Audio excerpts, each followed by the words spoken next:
S obzirom da je jedan od naših videa na kojem zalamamo vrhove grana smokve izazvao veliku pažnju i mnogi su se pitali zašto to radimo, danas ćemo sve lijepo objasniti u ovom videu. Pokazati ćemo jednostavnu, ali vrlo korisnu tehniku lomljenja vrhova mladih grana na smokvi. Ovo radimo svake godine u kasno ljeto ili ranu jesen i to iz dva glavna razloga. Prvi razlog je zaštita biljke od niskih temperatura, a drugi pravilno formiranje krošnje. Naime, smokva je mediteranska biljka koja jako voli toplinu, ali u našim krajevima, posebno tamo gdje zime znaju biti oštrije, mladi nezreli izboji često stradaju. Ti mladi vrhovi grana ostanu mekani sve do kasne jeseni jer biljka stalno tjera novi rast. Ako ih ostavimo, velika je šansa da ih mraz potpuno uništi i onda u proljeće smokva mora sve ispočetka. Time gubimo dragocjeno vrijeme i smanjujemo urod.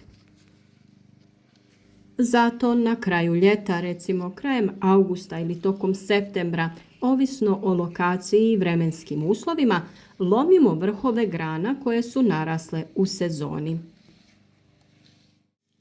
Radi se doslovno o vršnom dijelu izboja 5 do 10 cm koji je još uvijek mekan, zelen i savitljiv. Kada ga uklonimo, biljka više ne ulaže energiju u produžavanje grane, nego u zrenje i jačanje onog dijela koji je već izrastao. Grana počinje odrvenjavati, odnosno prelazi u zreliju, otporniju fazu. Ovo je posebno važno kod mladih smokvi koje još nemaju razvijen sustav grana ni dovoljno debelo stablo. Ako ih na vrijeme ne usporimo, lako se dogodi da ih zima ošteti do zemlje i onda svake godine kreću ispočetka, kao da ih nikad nismo posadili. Lomljenjem vrhova šaljemo biljci signal: dosta je rasta za ovu sezonu, sad se pripremi za zimu. Drugi razlog zbog kojeg ovo radimo je formiranje krošnje. Smokva zna izbaciti duge, tanke izboje koji idu ravno u visinu. Ako ih pustimo da rastu bez kontrole, krošnja će postati nepravilna, previsoka i teška za održavanje. Lomljenjem vrhova potičemo biljku da se počne granati i to niže, bliže deblu. Tako s vremenom dobijemo lijepu, stabilnu i pristupačnu krošnju, lakšu za rezidbu i berbu. Tehnika je vrlo jednostavna. Prstima uhvatimo vrh mladice i lagano ga prelomimo. Ako je grana već malo odrvenjela, možete koristiti i voćarske škare.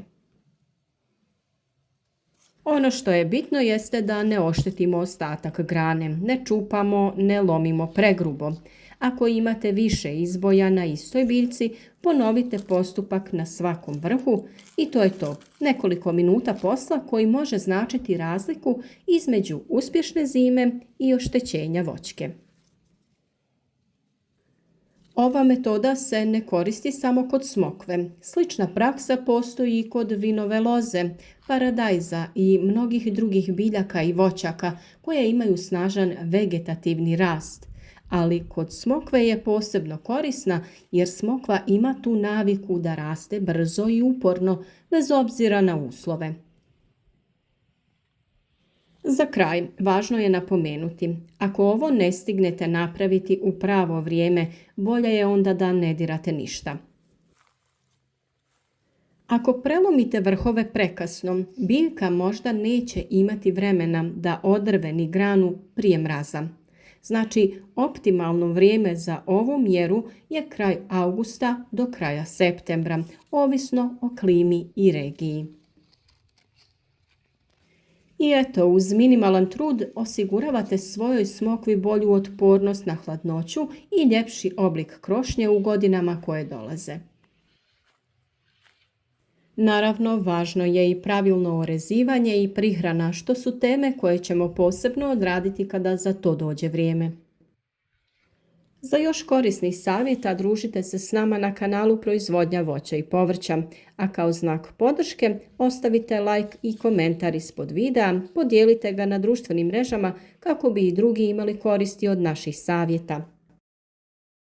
Pišite nam da li ste vi isprobali ovu metodu i na koji način i gdje vi uzgajate smokve.